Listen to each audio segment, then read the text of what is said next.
از ازل داروی تاجیک ریشه خار است و بس. بوی سینا میکند این خلق از دور قدیم. میتوانی از زبان پیر و کمپیر شنید، دستی من نه، دستی من نه، دستی لقمان حکیم. با عرض ادب و احترام به تک تک شما بیننده های عزتمند تلویزیون سفینه. دوستان نهایت ارجمند، ما تصمیم گرفتیم گروه ایجادی برنامه دنیا پر از جوانی است که این هفته اطراف موضوع آماده کردن متخصصان میانه طبی در کشور و روند فعالیت آنها با یک زمره آموزگاران و دانشجویان فعال و آموزگاران مؤسسه دولتی تعلیمی کالج طبی ناحیه یاون برنامه راه اندازی بسازیم. من قبلا همه شما را خوش آمدید میگویم به استودیوی تلویزیون سفینه. سوال اول رو پیشنهاد میکنم و این چنین است: کارمندان میانه طب ارتشی بزرگ را در نظام تندرستی تاجیکستان تشکیل میکنند. روند تیار کردن متخصصان این بخش تندرستی چگونه به راه مانده شده است؟ یعنی نخست میخواهم در مورد زمینه‌های آماده کردن متخصصان میانه طبی را در مؤسسه دولتی تعلیمی کالج طبی ناحیه یاون شنیده باشم. مؤسسه دولتی تعلیمی کالج طبی ناحیه یاون از سال 1988 برای تیار کردن متخصصان میانه طب فعالیت دارد. مورد به یادآوری است که امروزها از جانب حکومت جمهوری تاجیکستان به واسطه با غمخواری اساسگزار صلح و وحدت ملی، پیشوای ملت، پرزیدنت جمهوری تاجیکستان محترم امام علی رحمان سمت معارف و تندرستی در حال رشد است. امروز سال به سال شماره دانشجویان ما از روی اختصاصهای کاری همشیرگی، کاری فارماسیفتی، مامودایگی، دندانسازی، طبی تشخیصی و کاری طبابتی شماره آنها به 1263 نفر رسید که از این تعداد 1018 نفر را دختران و 245 نفر را پسران تشکیل می‌دهد. خوشبختانه امروز 2 نفر دارای استپендیای پرزیدنتی جمهوری تاجیکستان، 3 نفر دارای استپендیای رئیس ولایت ختلان و 97 نفر دارای استپендیای داخلی مؤسسوی تشکیل می‌دهد. کار دارای 10 کافدرا می باشد که همه کافدرا متخصصانی صاحب تجربه فعالیت می‌کنند. کالج دارای 148 صنفخانه، 2 تالار لکسیونی و یک کتابخانه و دارای یک مرکز تستی عبارت می باشد که با تمام تجهیزات های زمان معاصر تامین می باشد. کالج نوابسته از این با دستگیری وزیر تندرستی و حفظ اجتماعی اهالی جمهوری تاجیکستان 20 حجره درسی در بیمارخانه مرکزی، بیمارخانه سرایتی، مرکز استوماتولوژی، مرکز دولتی سانیتری اپیدمیولوژی تامین می باشد.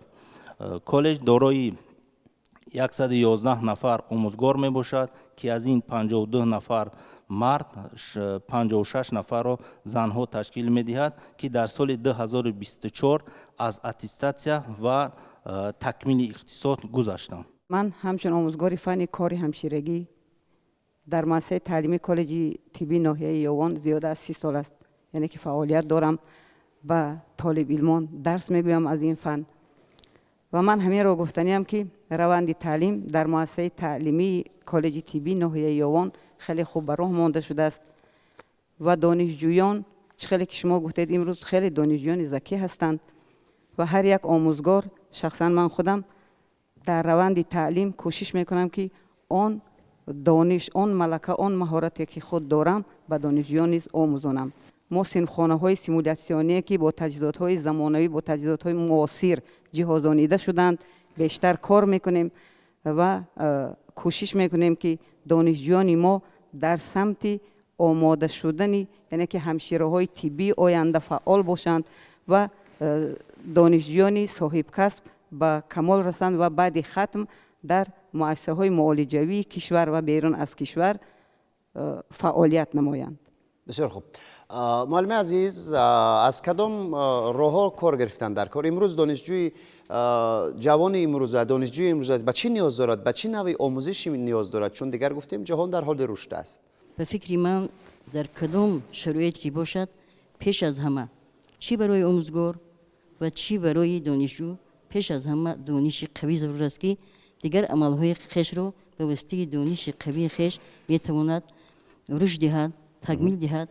و از اون جمله من بسیار فخر هم میکنم که امروز در کالج طبی ناحیه یاون در پهلوی اونهایی که خلعت سفید به بر دارن کار میکنم و خودی من ایجادکار هستم و در حق این شخصانی که همیشه در جمعیت ضرور هستند گفتم ای اون که تو را خلعتی چون بر سفید است، بر روی تو صد دیده بیمار به امید است، چون پای نهادی تو به پیروهای سینا، راهی تو شرربار زینوری مهوشید است، هر اون چی سفید است بود پاک و مبرا، پاکی بدیل و دیده چه خوش است و گوارو. برای تربیت نمودن متخصصان تیب آینده پیش از همه زمینه مادی تکنیکی خودی مؤثر جانا کردن در کار است.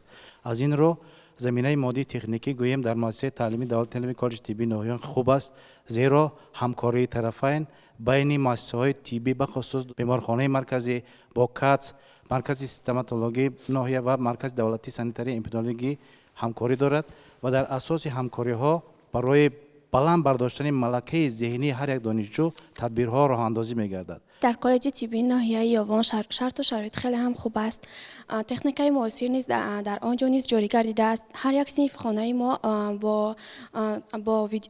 در رفتی درس با ویدیورولیک ها با ما درس آموخته می شود، چی عملی و چی نظریوی.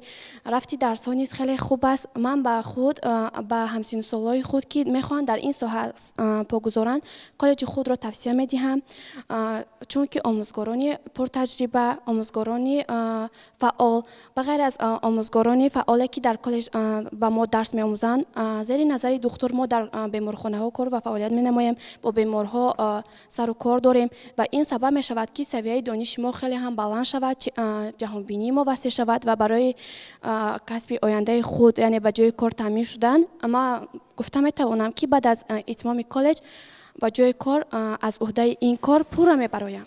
مؤسسه دولتی تعلیمی کالج طبی ناحیه یاوان در مدت 3 سالی که من تحصیل می نمایم روز از روز شرایط خیلی خوب می شود، زیرا که چطوری که ما آموزگاران قید کردن مؤسسه دولتی تعلیمی کالج طبی ناحیه یاوان از روی جدول تصدیق شده نوبتداری ما بعد از درس های مؤسسه به مشغولیت های عملی روانه وقت خود را صرف می نماییم، چی بعدی درس باشد یا اینکه چی در شرایط شبانه.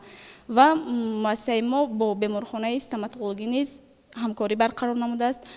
هنگامی که ما درس ها را بیشتر وقت در مؤسسه به انجام میرسونیم، در آنجا رفته آموزگاران از رفت اجرایش، یعنی اینکه طرز اصول طبابت دندان، پیشگیری بیماری های دندان، مثلا هنگامی که اگر دندان های ما به بیماری کریس گرفتار شوند، اگر ما اون را پیشگیری نکنیم به ریختن دندان ها آورده می رساند و اینچنین باید طرز بهداشت دندان ها، نگاهبینی آنها و همه اون طرز وقتی که برای شخصان طرز تیار نمودن دندان و طرز گذاشتن دندان های صنعی را با ما می آموزانند و در شرایط عملی نوابسته از اختصاصی کاری دندان سازی در برای این فن ما از فن های دیگر نیز در مؤسسه تعلیم میگیریم که شرایط خیلی خوب برام مونده. خب بجز از اونه که مثلا دانشجویان مؤسسه دولتی تعلیمی طبی کالج ناحیه یاوان مثلا با اختصاص‌های نمیدونم همشیرگی و دیگر اختصاص‌ها توجه دارند و مثلا فن‌های گومانیتری چگونه توجه دارند؟ دانشجویان مؤسسه دولتی تعلیمی کالج طبی ناحیه یاوان بجز فن‌های تخصصیشون باز فن‌های غیر تخصصی یعنی فن‌های گومانیتری رو از بر میکنند. مثلا فن تاریخ خلق تاجیک که یکی از فن‌های مهم برای هر یک نسل آینده ملت میباشد. یعنی شخصی که تاریخ را نمیداند، تاریخ گذشته خود را نمیداند و مثل یک کودکی است که سرگذشت خود را نمیداند. طوری ما و شما میدونیم در پیام نوبتیشون رهبر دولت به مسئله مکتب و معارف، صفت تعلیم و تربیت دقت اولین درجه ظاهر کردند و در برابر استانداردهای تعلیمی شرط و شرایط مؤسسه‌های ساحه‌ای و همچنین تجدید نظر کردن استانداردهای کسبی برای آموزگاران نیز تاکید داشتند. چی باید کرد که آموزگار ما کردان، متخصص کسبی و هنگام گذراندن درس با صلاحیت باشد؟ یادآور شدن به مورد است که سمت معارف از روزهای به سر قدرت آمدن اساسگزار صلح و وحدت ملی، پیشوای ملت، پرزیدنت جمهوری تاجیکستان محترم امام علی رحمان در مد اول قرار داد. رشته کلیدی رشد جامعه اعلان شد که هیچ یک جامعه دولت بدون متخصصان دانشمند صاحب بلند اختصاص پیش نمی رود. از این رو می توانید گفت که آموزگار فرد است که جامعه دانشمند را می سازد و در نوبت اول خود باید نمونه و صاحب دانش باشد. طور در پیام نوبتی پرزیدنت محبوب کشور اشاره شد آموزگار باید با صفت و تعلیم و تربیت خوانندگان و دانشجویان اعتباری اولین درجه داده شود.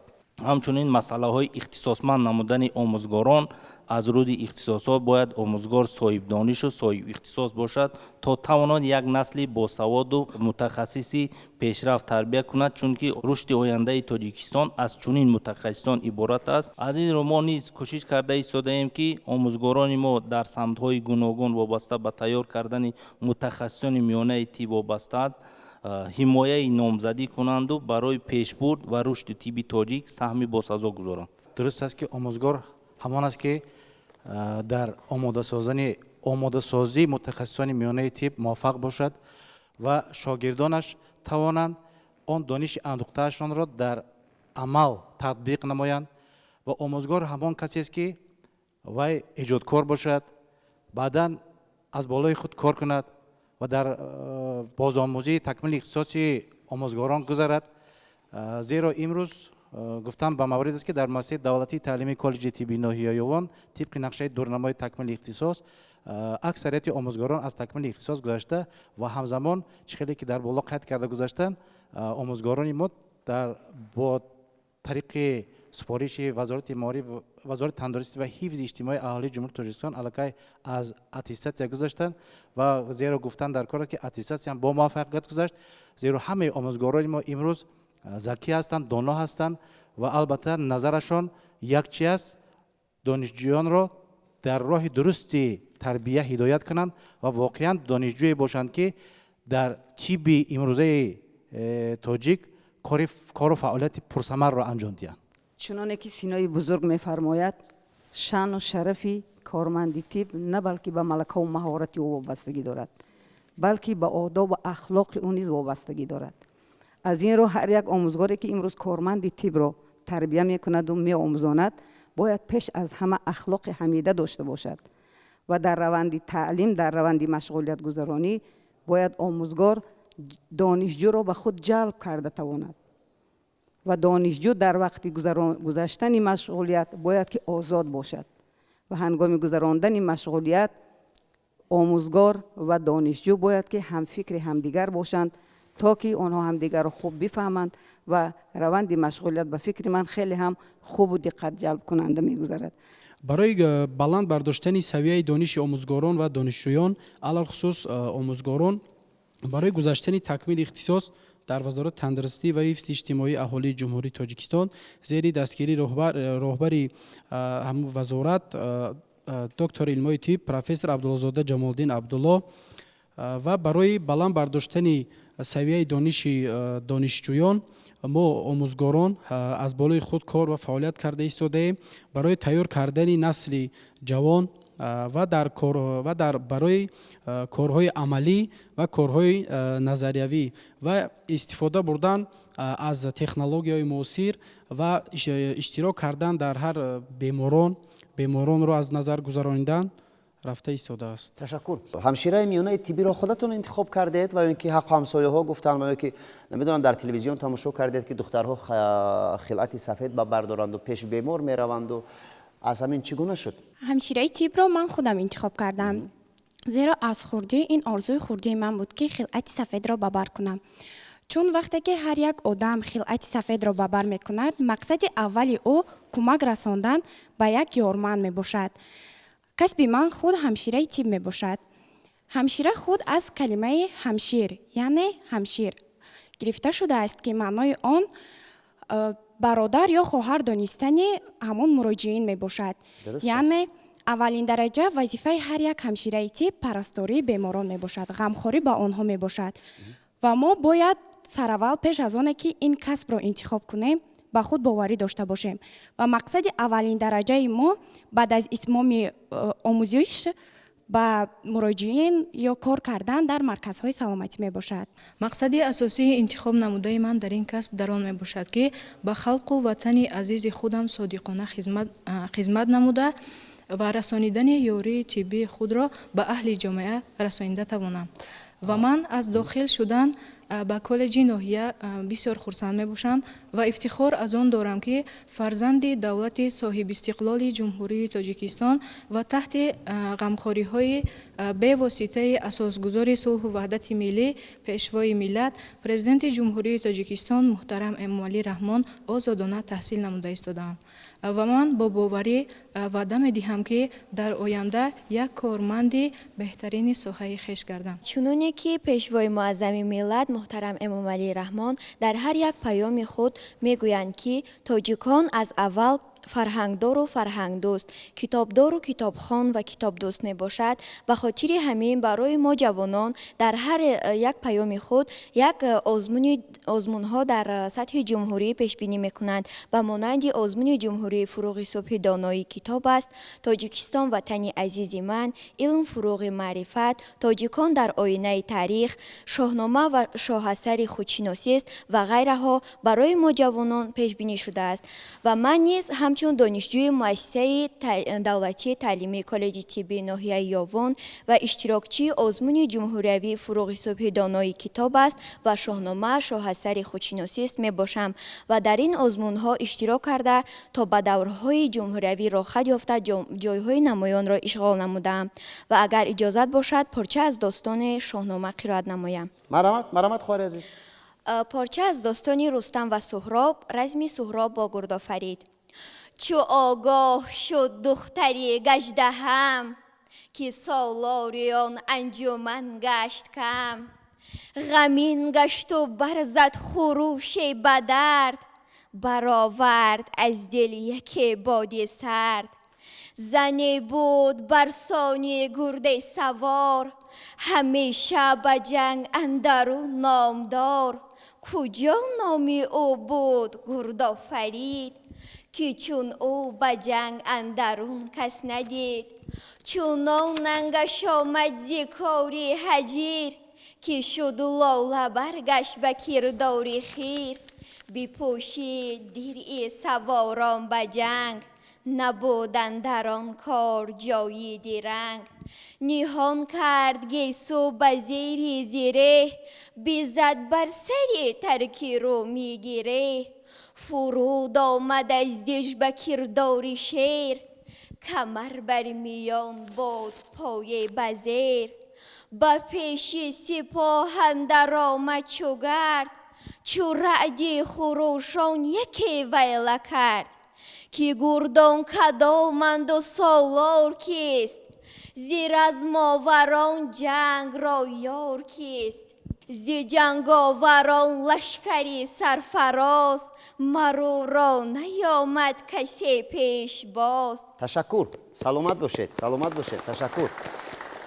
واقعا دیگر جای شک شبهه نیست، هر تصمیم و هر پیشنهادی که از جانب اساسگذار صلح و وحدت ملی، پیشوای بزرگ ملت تاجیک، پرزیدنت محبوب و محترم امامعلی رحمان البته راه اندازی میگردد، چی در سمت آزمون باشد چی در دیگر سمت، البته که برای موفقیت فرد همین ملت تاجیک است. و ببینید که در چند سال اخیر تشکیل همین آزمون ها البته با رشد ذهنیت و با بالا بردن ذوق نسل جوانی کشور چقدر دست خیر گذاشت. و امروز دیگر جوان تاجیک کتاب دوستدار است، جوان تاجیک دیگر هنر دوستدار است و از این باید همگیمون منتداری با پیشوای معظم ملت همون داشته باشیم که همیشه در فکر ملت تاجیکان، همیشه برای رشد این سرزمین اجدادی تلاش ها می‌ورزند. من در آزمون تاجیکان در آینه تاریخ اشتراک نموده تا به دور ولایتی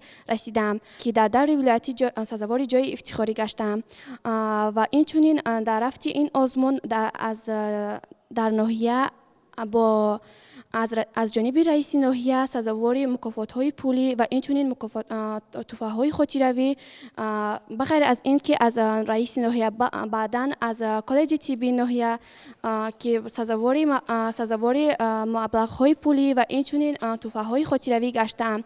این شوق و هوس من را نسبت به آزمون‌ها خیلی هم زیاد گردانید و در نقشه دارم که باز این سال هم در چنین آزمون‌های جمهوری اشتراک کرده حتما سزاوار جای اول گردم. سلامت باشین. تشکر. اشتراک کردید. اوضاعتون چگونه شد؟ خرسند شدید وقتی که در میان نمیدونم 100 200 از 1000 زیاد نفران اشتراک میکنید و البته یک احساسات هست. اشتراک کردن در این آزمون‌ها خود یک فخر است و غالب شدن نیز فخری دیگر. بله، من از این اشتراک کرده خود خیلی هم راضی و فخرمندم. سلامت باشید خواهر عزیز. مؤسسه دولتی تعلیمی کالج طبی ناحیه یوان یکی از مؤسسه‌هایی میباشد که قریب در همه آزمون‌ها و المپیادهای فنی اشتراک می‌ورزد. من نیز یکی از دانشجویان فعال مؤسسه دولتی تعلیمی کالج طبی ناحیه یوان اشتراکچی آزمون جمهوریوی فروغ صبح دانایی کتاب است میباشم.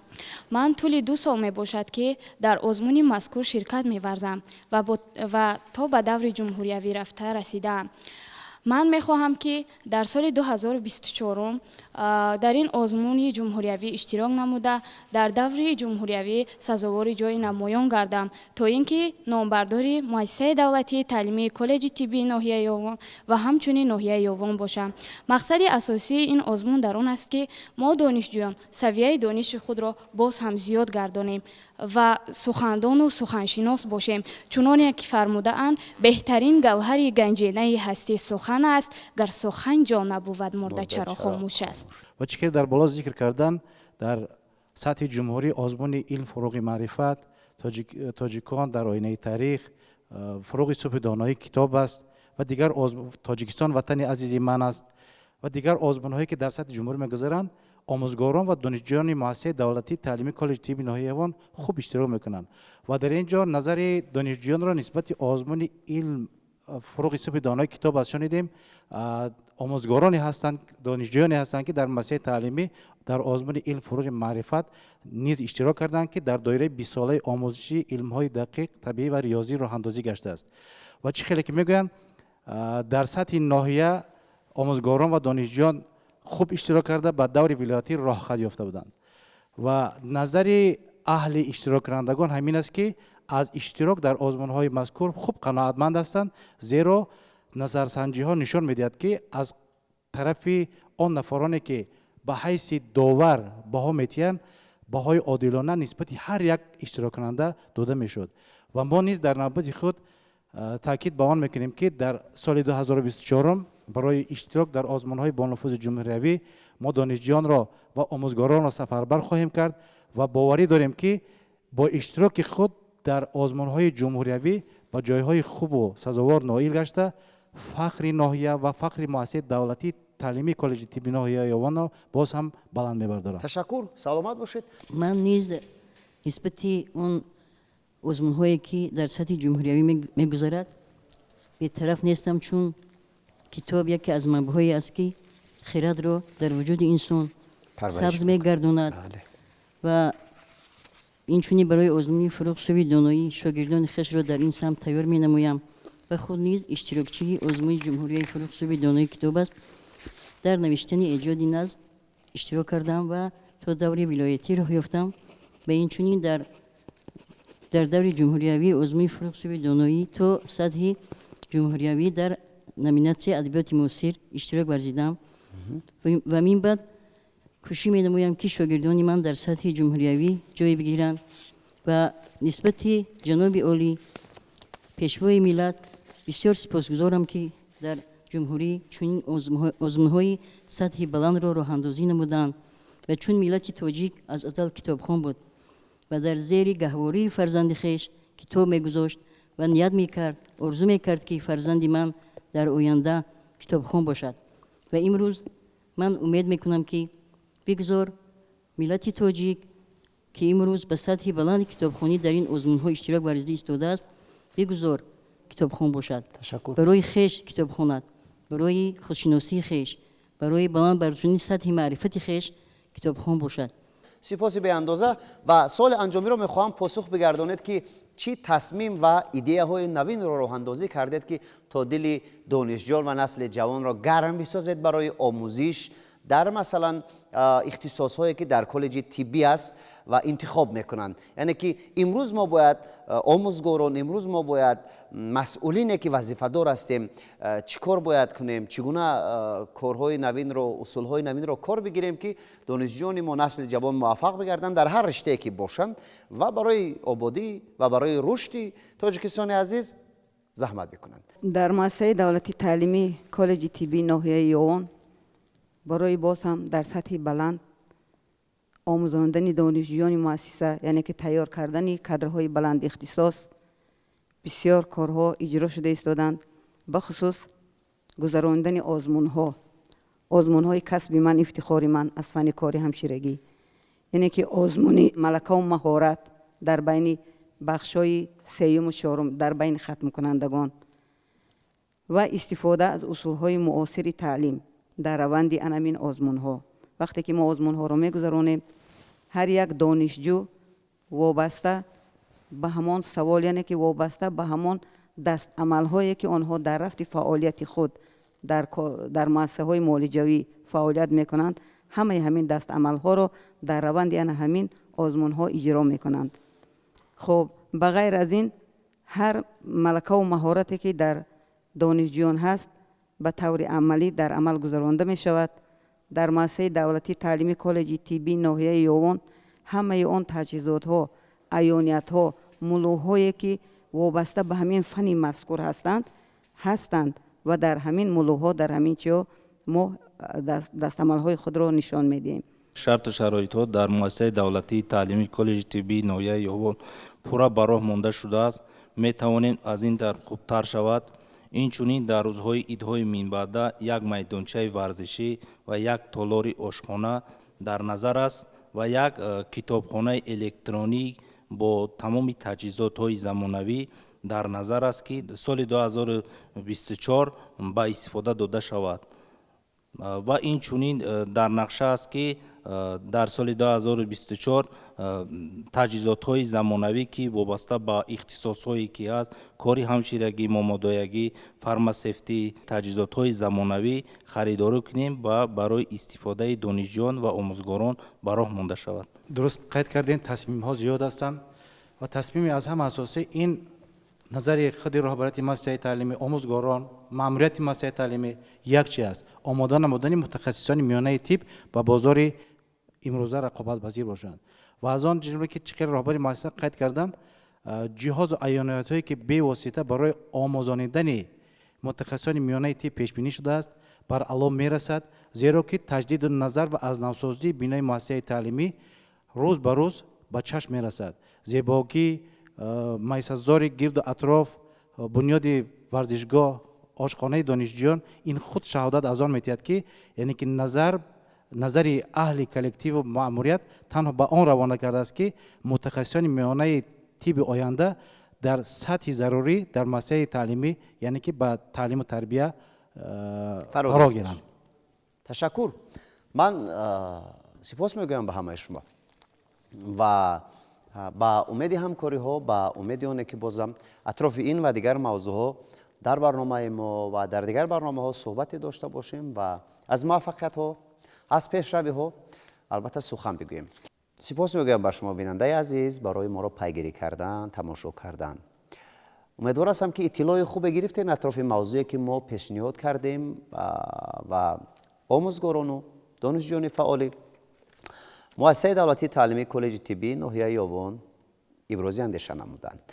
فقط با امید آنه که صلح و ثبات، تنجی و امانی، استقلالیت در کشور ما ابدی باشد و با امید آنه که قدم به قدم به سوی موفقیت جهد و تلاش بورزیم و با امید آنه که واقعا از صدق برای همین ملت کار کنیم و تاجیکستان عزیز را در عرصه بین المللی معرفی بگردانیم.